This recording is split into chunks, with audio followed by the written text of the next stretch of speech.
जिला विद्युत समिति की बैठक हुई। आने वाले समय में जिस तरह से गर्मी बढ़ रही है, लगातार उपभोक्ताओं को परेशानी बिजली को लेकर के फेस करना पड़ रहा है। साथ ही साथ यह भी ध्यान रखना है कि ज़िले में विद्युत इंफ्रास्ट्रक्चर की क्या स्थिति है, कहाँ-कहाँ पर क्या ज़रूरतें हैं, कैसे इसको बेहतर किया जा सकता है और प्रशासन की तरफ से कौन-कौन से पहल किए गए हैं, किन पहल का क्या नतीजा निकला है, कहाँ सफल रहे हैं, कहाँ संज्ञान में लेकर कार्य करने की ज़रूरत है। इन सारी बातों पर चर्चा हुई, पदाधिकारियों से चर्चा हुई और यह महत्वपूर्ण इसलिए हो जाता है क्योंकि गर्मी के बाद जो बरसात आएगा, जो किसानी का समय है, जब बिजली की मांग बहुत ज़्यादा जो रूरल एरिया है, जो गाँव का एरिया है, वहाँ से आता है, उसकी क्या तैयारी है। क्योंकि आज से तैयारी शुरू करेंगे तो लगातार जो समस्याएं आती रहती हैं किसानी के समय में, उन समस्याओं से पहले से प्लानिंग करके अगर इसका निराकरण किया जा सके तो ज़्यादा बेहतर रहेगा। इन सभी मसलों पर अधिकारियों से जरूरी चीज़ों को उनको संज्ञान में दिया गया है और निर्देश दिया गया है, जिसपे अगले 3 महीने बाद फिर अनुपालन होगी और उसके आगे और जो समस्याएं आएंगी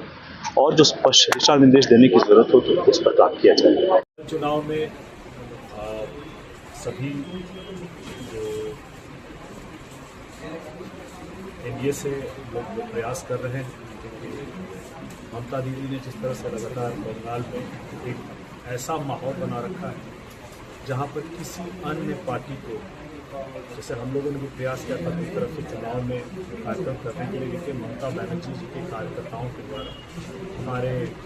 कार्यक्रम स्थल को ही तहस नहस कर दिया गया। यह दर्शाता है कि ममता बनर्जी नहीं चाहती हैं कि उनके इस दुराचार के उनके राज में कोई और सदाचार का राज था। लेकिन इस बार चुनाव में उनको भी मुझे लगता है कि एनडीए की तरफ से एक मजबूत चुनौती मिलेगी। आने वाले समय में हम लोग एनडीए की सरकार पश्चिम बंगाल में करते हुए महिला आरक्षण बिल पे स्पष्ट कहना है कि ये बिल 2023 में जब पास हो गया था तो आगे आने वाले चुनाव से पहले इसको धरातल पर उतारने के लिए जो भी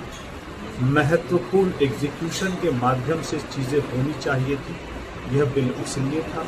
महिलाओं के अधिकार के लिए था। अगर हम अपनी आधी आबादी को 1/3 अधिकार भी आज देने के लिए जब धरातल पर उतारने की ज़रूरत है, उसमें हम सहयोग नहीं करेंगे, विपक्षी पार्टी चाहे राजद हो चाहे कांग्रेस हो, तो सोचना पड़ेगा, देश की जनता को सोचना पड़ेगा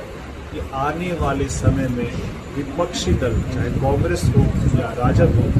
अपनी राजनीति को किस दिशा में ले जाना चाहते हैं, जहां वो